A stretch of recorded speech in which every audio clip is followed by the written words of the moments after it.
Now, why couldn't anybody touch the mountain? Well, because God was going to come down upon the mountain in fire and smoke, and the mountain would become holy because of God's holiness. And those who try to break through, to go through the cordon, to approach the mountain, whether out of curiosity, maybe because they didn't really appreciate who God was, and they were simply, we would say, unschooled and untaught. Maybe they were looking for some sort of relic or souvenir. There could be many reasons people might do this, and I'm certainly not naming them all. But for whatever reason, if they were to approach the mountain and they were not authorized to be there, then as they touched the holy mountain, God's holiness would transmit into them. And if they were subsequently executed, shall we say, in a more conventional manner, where the executioners were in contact with those people, the holiness would transmit yet again. And so in order to prevent the defilement of God's holiness,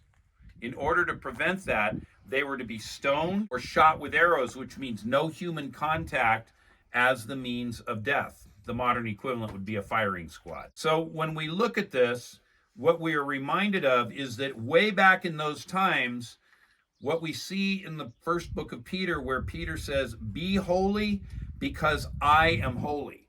And there is a call on Christians of all ages to live a holy life, reflecting but also radiating the holiness of God. We could say the luminosity of God, coming out, the effulgence of God. And so if that were diluted, if that were defiled and polluted, then the very purpose of God in calling to himself a people who are a nation of kings and priests would have been broken. And so God is jealous for his own holiness, not only on this mountain, not only 3,500 years ago.